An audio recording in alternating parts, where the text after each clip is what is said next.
Hello everyone, welcome to your own channel. कैसे हैं आप लोग। और कल मैंने एक वीडियो डाला था central bank of India credit officer 2025 की जो वैकेंसी आई है उसके ऊपर। तो उसमें डिस्क्रिप्टिव को लेके बहुत सारा अनुमानित चीज़ों को देखा जा रहा था कि क्या होगा डिस्क्रिप्टिव में, कैसे क्या। तो बहुत लोगों ने कमेंट किया था क्या कि डिस्क्रिप्टिव पेपर इसका किस तरीके से आएगा। तो जैसा कि पहले पहले भी बोला है, ये फर्स्ट टाइम पेपर ले रहे हैं। तो इसके बारे में आप ऐसे नहीं कि प्रीवियस ईयर आप चेक कर सकते हैं कि भाई सीबीआई 2025 का क्रेडिट ऑफिसर का हम देखते हैं कि डिस्क्रिप्टिव पेपर क्या आया है। हमारे पास एक ऑप्शन है कि दूसरे बैंक ने जो क्रेडिट ऑफिसर का लिया था हम उससे जज कर सकते हैं, कंपेयर कर सकते हैं कि ऑलमोस्ट हमारा पेपर आसपास ही होगा। तो सबसे पहले मैं आपको बता दूं कि डिस्क्रिप्टिव पेपर का लेवल क्या होगा, किस तरीके से उसके मार्क्स ऐड ऑन होंगे, कितने मार्क्स के होंगे। ये सारी चीज़ों का मैं इसमें आपको सॉल्यूशन देने की पूरी कोशिश करूँगी। सबसे पहले एक चीज़ जान लें कि जो last time bank of India ने अपना इस पोस्ट के लिए जो निकाला था वैकेंसी, उसमें सबको पता होगा, जिन्होंने भी दिया होगा, उसमें आईटी अलग और जो नॉन आईटी वाले थे उनका अलग था। ठीक है, मतलब आईटी ऑफिसर अलग था, क्रेडिट ऑफिसर अलग था। इस तरीके से कुछ वैकेंसी बटी हुई थी। Like total vacancy I think 550 approx था, 300 कुछ इसमें और बाकी के रेस्ट इसमें थे। बट जो सीबीआई ने अपना वैकेंसी निकाला है वो ओवरऑल 1000 वैकेंसी है। इसमें क्रेडिट अलग, आईटी अलग नहीं, इसमें टोटल आपकी वैकेंसी एक ही है। तो एक अच्छी चीज़ है ये भी कि हमारा, है ना, बटा हुआ नहीं है कि उनके कट ऑफ अलग जाएंगे। और मैं आपको सबसे पहले बता दूं, आईटी वही लोग भर सकता था फॉर्म जिनका बीटेक हो। ठीक है, बीटेक जिनका ग्रेजुएट वो बीटेक में हो, और बहुत प्रेफरेंस मिला था। मैंने कट ऑफ जब देखा था ना कि आईटी का अलग जो था और क्रेडिट का था, लगभग 10 से 12 मार्क्स का कट ऑफ डिफरेंस था। मुझे जहाँ तक लगता है 82 में उनका सिलेक्शन हो रहा था, जबकि यहाँ पे 92 में भी वो इंटरव्यू दे नहीं पाए थे। इस तरीके से उनका कट ऑफ गया था। बट ऐसा कोई भी लोचा हमें सीबीआई में देखने को नहीं मिलेगा, सबसे पहली बात। दूसरी बात यह है कि जो उनका डिस्क्रिप्टिव आया था वो एक पासिंग था, मतलब इसका मार्क्स ऐड नहीं हो रहा था।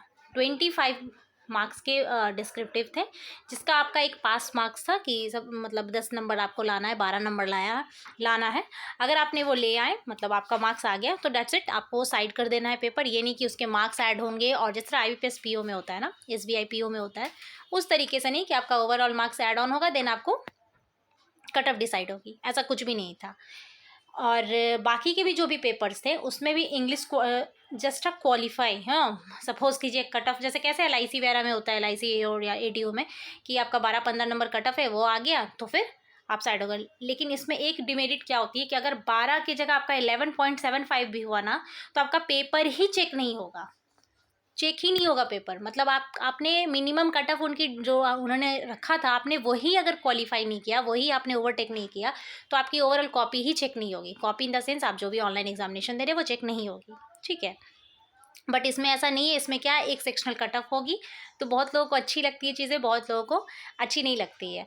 तो इसमें सेक्शनल कट ऑफ होगी, इसमें ओवरऑल ऐसे लाने की ज़रूरत नहीं है। सेक्शनल कट ऑफ जाएगी, वो क्रॉस करना है, देन ओवरऑल।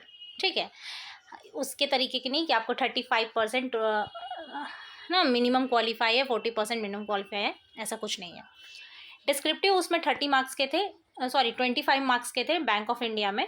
वहीं अगर हम सीबीआई में देखें तो इसमें 30 मार्क्स के हैं। तो आप देख लीजिए भाई, डिस्क्रिप्टिव का वेटेज अच्छा खासा है। हम ऐसे नहीं कि हाँ हम सोचे कि चलो डिस्क्रिप्टिव बस दे देते हैं, ऐसा नहीं है। अगर वेटेज रखा है उन्होंने तो सोच लीजिए ये ओवरऑल मार्क्स बहुत ज़्यादा ग्लो करने वाला है। सपोज अगर आपका 15 नंबर आता है वो ऐड हो, किसी का 20 नंबर आ गया वो ऐड हो, तो 5 नंबर का डिफरेंस तो आपको यहीं पे देखने को मिल गया। और हमें भैया डिस्क्रिप्टिव को लेके चलते हैं हल्के में, मतलब चले तो चांद तक ना तो शाम तक, वो वाला बात रहता है कि आया तो बहुत अच्छे नंबर आ गए डिस्क्रिप्ट में, वरना ऐसे कि मतलब कभी हमने क्या इंग्लिश में बात लिखा भी है क्या, मतलब ऐसे इंग्लिश में कभी पढ़ा लिखा है क्या, इस तरीके से सवाल उठने लगे। तो लास्ट ईयर अगर हम देखें टॉपिक, जो टॉपिक आया था बहुत ईजी लेवल आया था।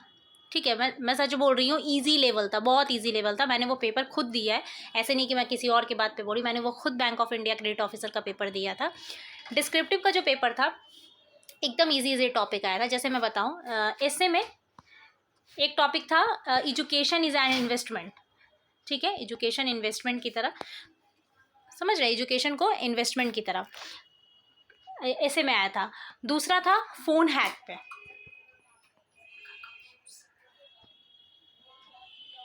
ठीक है, फ़ोन को मेरा फ़ोन से यूज़ कुछ था, यूज़ टू, तो मुझे एकदम एकदम एक ऑब्वियस ही बात है, 1 साल पहले की बात है, 2 साल नहीं, हाँ 2023 में आया था ना, ऑलमोस्ट 2 साल पहले, 19 मार्च 2023 में इसका पेपर हुआ था, जहाँ तक मुझे याद है। तो 2 साल पहले की बात है, तो ज़ाहिर-सी बात है, लेकिन हाँ, एकदम ईज़ी टॉपिक था। अब सोच लीजिए, एजुकेशन के बारे में उन्होंने पूछा है, तो ज़रूरी थोड़ी कि हम इन्वेस्टमेंट को लेकर ही बात करें, एजुकेशन से जो भी रिलेटेड आपके पॉइंट्स हैं, आप वो लिख सकते थे। फ़ोन से ही कुछ था, फ़ोन हैक और या फिर कि फ़ोन का यूज़ कैसे, मतलब कैसे कम करें, इस तरीके से एक टॉपिक था, जो कि हम लोग यूज़ टू है, हर दिन ऐसा हम सुनते कि कम फ़ोन यूज़ करो, कम यूज़ करो, राइट। तो ये हो गया आपका ऐसे का। लेटर में था कि एक शायद म्युनिसिपल को लिखना था कि बहुत ज़्यादा रेनी सीजन में गड्ढे हो जाते हैं, मतलब आसपास, तो हमें चलने में तकलीफ़ होती है, समझ रहे। फॉर्मल लेटर की मैं बात करी, ये मैंने लिखा था, इसलिए मैं थोड़ा सा याद है। तो फॉर्मल लेटर में ऐसा ही कुछ था। और ज़ाहिर सी बात, जानकर चलिए, डिस्क्रिप्टिव हमेशा वही टॉपिक चूज़ कीजिए जिसके बारे में आप यूज़ टू हैं, मतलब use to in the sense कि थोड़ा बहुत भी आइडिया है। अब ये नहीं कि हम जीएसटी उठा के बैठ गए कि भैया वो तो चेक करेंगे कि कितना अच्छा टॉपिक चूज़ किया, नहीं। जीएसटी में अगर, मतलब अगर लिखा जाए ना, ऐसे तो कुछ कुछ शायद आप बोल दें घर में, लेकिन जब टॉपिक मिलेगी ना आपको वहाँ लिखने में, तो गुड एंड सर्विसेज टैक्स के अलावा कुछ भी याद नहीं आएगा, क्योंकि एक बैंकिंग टॉपिक है ना। तो हमें वो टॉपिक चूज़ करना चाहिए जिसके लिए थोड़े से हम लिख सकें, ठीक है ना। अब एजुकेशन के बारे में तो हाँ, एजुकेशन बहुत ज़रूरी है आज की दुनिया में, समझ रहे हैं।